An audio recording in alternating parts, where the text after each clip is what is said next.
The NBA draft is the starting point for every great team in the history of the league. It is, even in an era that has featured player movement in the forms of trades and free agency more than ever before, the single most important aspect of championship-level team building. Every single Finals MVP in the modern era of basketball was a top 15 pick except for one, Tony Parker, who went 28th and won the Finals MVP in 2007. And 13 of the last 22 Finals MVPs were top 5 picks. And the league MVP award has been historically dominated by high draft picks as well, with Giannis and Steve Nash previously holding the record for the latest drafted players in the modern era to win the MVP as the 15th picks in their respective drafts, before Nikola Jokic shattered that record as a second-round pick after winning last year's MVP award. So the point is, by any metric, if you want to be a great NBA team, you need to nail the draft. And the impact of drafting this guy and this guy, one pick apart, can be immense. The difference between drafting a multiple-time MVP, core of multiple championship teams, reviver of a franchise, one of the most marketable players in the modern history of sports, and all the money, fame, and glory that comes with drafting a player like Steph Curry, and then drafting a player that was playing in Australia by the time he was 23 and barely made it 3 seasons in the NBA, causing one of the worst franchises in league history to continue to crater by drafting Johnny Flynn, is why the NBA draft is so compelling every year and why every team in the league invests heavily in trying to make the correct pick every single year. So why then does every team in the league suck at drafting? This is NBA to Z. Now, when I say every team in the league sucks at the draft, I seriously mean every team. Everybody makes huge mistakes. Even teams like the Nuggets, who drafted future MVP Nikola Jokic with the 41st pick, also drafted Emmanuel Mudiay 7th in the 2015 draft, ahead of Devin Booker. And the Golden State Warriors, who built multiple championship teams through the draft with fantastic selections like Steph Curry, Klay Thompson, and Draymond Green, none of which were top 5 picks, also took Ike Udoh 6th in the 2010 draft, ahead of Paul George. And even though ownership, front office members, and draft philosophies change over the years, one thing never does. Even if you think your team is really good at drafting, they still routinely miss all NBA caliber players who were selected multiple picks after guys like Udoh that barely made an impact on the league. Which is quite frankly insane given how much work goes into the draft process every year with huge investments of time, money, resources, and staff. I mean, just think about it. Every NBA team has a ton of scouts and front office members that spend an enormous amount of time, years in advance, scouting basketball players all over the world at games, the draft combine, Hoop Summit events, conducting interviews, doing background by talking to family members and former coaches, all just to make one critical decision at the top of the NBA draft. And they still constantly make mistakes like taking Michael Kidd-Gilchrist over Bradley Beal. Which leads me to the goal of this video.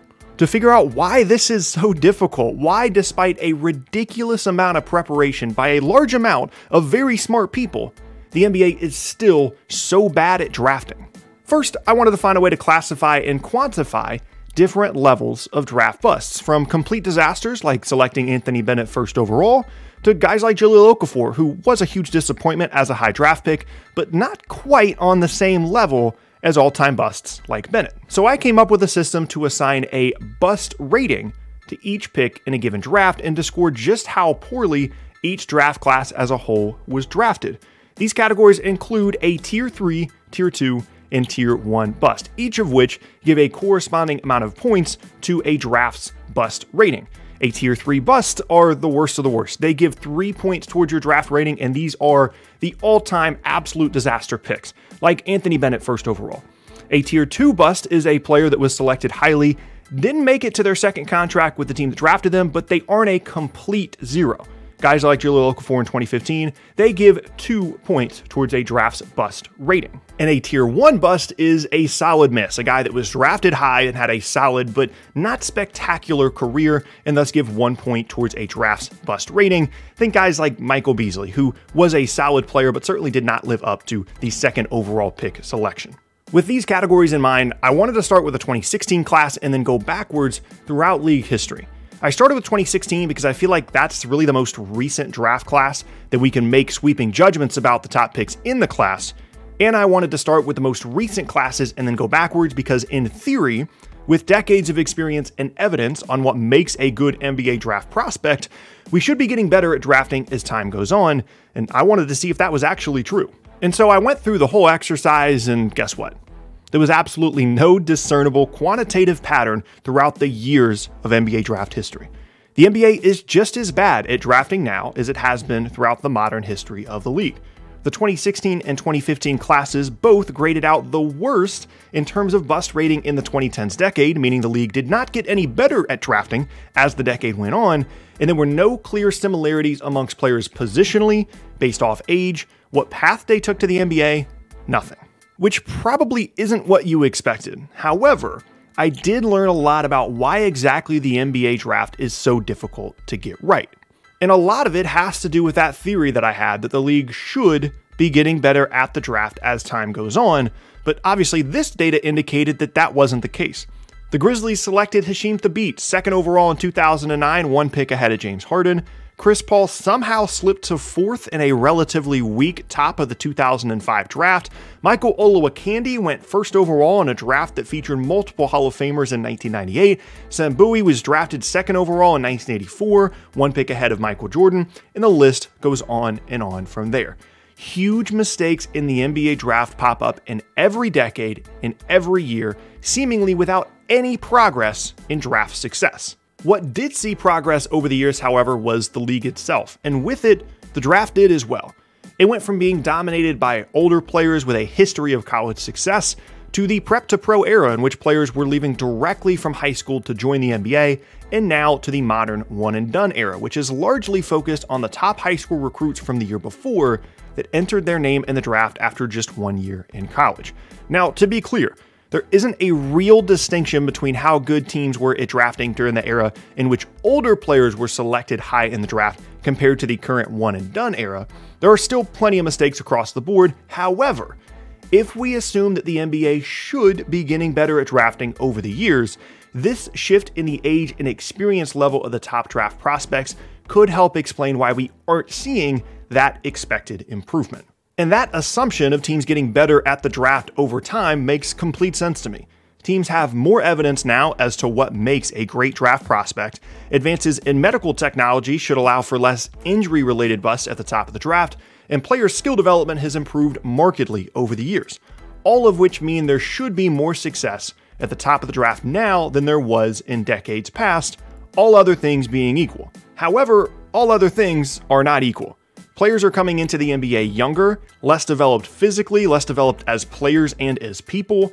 There's less high-level tape with which to fully evaluate them, and many of them get drafted highly even if they weren't overwhelmingly impressive as college players, simply because of their physical gifts and high school pedigree. Which leads me to my next point, the NBA's newfound obsession with potential in the NBA draft. Not only have the draft prospects been getting younger, but NBA teams are more willing to take big swings in the draft now than they used to be. With the success of players like Kobe Bryant as a late lottery pick coming out of high school, and Giannis becoming an MVP as the 15th pick in a weak draft, despite pre-draft tape that showed him playing against awful competition, teams have gone more and more towards a boom or bust strategy in the draft, which mirrors modern NBA team building as well. It is very much a stars and scrubs mentality in the NBA these days, with getting that one franchise cornerstone star being viewed as the most difficult task in building a championship-level team. If you can hit on that one big swing and draft a Giannis-level player, it immediately makes your market more intriguing to other stars around the league. Even if you miss on 4 top 10 picks, if the 5th one turns out to be an all-NBA caliber player, the other misses don't really matter. That, combined with the other factors I mentioned before, partially explains why teams as a whole aren't getting better at drafting. Long story short, they are actively seeking out more volatile prospects amongst a draft pool that is already as inexperienced and underdeveloped as any classes in league history, in an effort to make that one big swing that will cancel out all the other mistakes. And not only that, but being good at the draft isn't really the goal for most teams, especially at the top. If teams wanted to just draft a player that they felt would have a long, productive, but not spectacular career, they'd be much better at the draft. But the goal is to take someone at the top that completely changes the direction of the franchise, not to take someone that will be a solid player for 15 years, which again speaks to the volatility of not only the draft process as a whole, but the modern NBA draft philosophy. The 2016 draft is possibly the best recent example of this idea. The Rookie of the Year from that class was, controversially, Malcolm Brogdon, who beat out Joel Embiid for the award simply because Embiid didn't play in enough games. Brogdon was a classic old-school draft prospect, a highly successful four-year player at Virginia, both individually and in terms of team success, who had immediately translatable NBA skills as a shooter, defender, playmaker, and leader, but didn't have all-NBA level upside given that he wasn't a great athlete and didn't have above-average size for his position. He was the kind of player that would have been drafted much higher in decades past, but in 2016, he didn't even get picked in the first round, going 36th overall, unlike top 10 picks Dragan Bender, Marquise Chris, and Thon Maker. Each of these players showcased a unique combination of high upside characteristics that the NBA draft had become known for. Great athleticism, fantastic physical traits, signs of perimeter skill that was uncommon in players their size, and above all else, much less actual production on the basketball court at a relevant level than you ever would have seen in draft prospects in decades past, all of which were traits completely opposite to Brogdon. None of those three guys have made any significant impact in the NBA, as Brogdon has more career points than all of Bender, Chris, and Maker combined. And although I don't blame these teams at the top for taking bigger swings, this best showcases the idea of taking those bigger swings at the top of the draft rather than just trying to take a guy that's going to be a good basketball player for a long time. And although I believe the difference in the age of draft prospects as well as team philosophy are the biggest factors in why the NBA hasn't gotten better at the draft as time has gone on, they certainly aren't the only factors. These include the difference in how the game is played and how it has evolved, the increased prevalence of tanking across the league, and the lack of investment of the development of players, just to name a few. Over the last 10 years, the league has emphasized shooting above all else, meaning that if you're not an in-the-paint big and you can't space the floor, you have no place in the NBA. There is almost no room for any kind of unique skill sets that used to be seen all around the league. It's very much a league you have to fit your game to, and some prospects just aren't able to make the transition. You can be a really, really good basketball player, but if you're not one of the best playmakers and perimeter guys in the league and you can't shoot, you're not really going to find a place in the modern NBA. Not only that, but many players' careers are completely derailed just based off of where they were drafted and that team's inability to develop them properly. The player that best embodies all three of these factors, in my opinion, is Jahlil Okafor. For the majority of his freshman season at Duke, he was the consensus #1 pick in the 2015 NBA draft. He was a dominant post player with a unique combination of size and skill, with elite college production that made him the clear top prospect for most of the season. However, as the draft got closer, teams realized his game simply wasn't as good of a fit for the modern NBA. He was an old school type of player that liked to post up, wasn't a good pick and roll defender, and wasn't an elite athlete at the rim. As a result, he was selected third in that draft, behind the much more versatile Karl Anthony Towns and a higher ceiling guard D'Angelo Russell, which meant Okafor would end up in Philadelphia. Right in the eye of the process storm, Okafor's career was pretty much doomed from the start. Playing in a league that no longer valued the things he did best, with the worst team and organization in the league, Okafor's career fizzled. Despite some promising statistical moments early on, he was quickly replaced with Joel Embiid a year later and has become an NBA journeyman ever since. In a previous decade, in an environment more conducive to developing high-level basketball players, Okafor likely would have thrived. Instead, he became the perfect example of the modern NBA draft bust. The Sixers, meanwhile, didn't care that things didn't work out. They hit on both Embiid and Ben Simmons, they were a top team in the East within a few years, and they tanked their way to the bottom, taken their big swings, and made it to the contention status they always wanted to reach, leaving an awful-looking draft history in the past. I approached this exercise by looking at how often teams got multiple picks correct over a span of a few years, and using that method of evaluation to determine if they were good at the draft or not. But in reality, as the Sixers have shown, they really only need to be good at the draft once or twice in a 5-year period to potentially create a great team. It all goes back to what I mentioned in the beginning. I didn't talk about teams making great selections in consecutive years, although the Warriors certainly made a case for that line of thinking. It undoubtedly helps to get a lot of picks correct. But instead, I mentioned individual players and their impact on their teams as finals MVPs or league MVPs. The NBA is unique in this way. In the NFL, you need to get a ton of picks right to create a good team, which puts a ton of emphasis on later round picks, and you can find similar circumstances in other team sports. However, basketball is unique in that just one player, one correct selection can completely change a franchise the way that LeBron, Steph, and Giannis have, and that truth, that every single team in the league is just one draft away from turning everything around, is what really drives just how bad teams are at drafting. In any given draft, there are probably 10 to 15 really good, solid players that can make an impact. But there are also between 1 to 4 fantastic franchise-altering guys, and the NBA is much more focused on those 1 to 4 prospects than the other 10 to 15. Upside, ceiling, and potential are the name of the game, not reality, floor, or tangible production. So in the end, why aren't NBA teams better at drafting? Because they don't really want to be.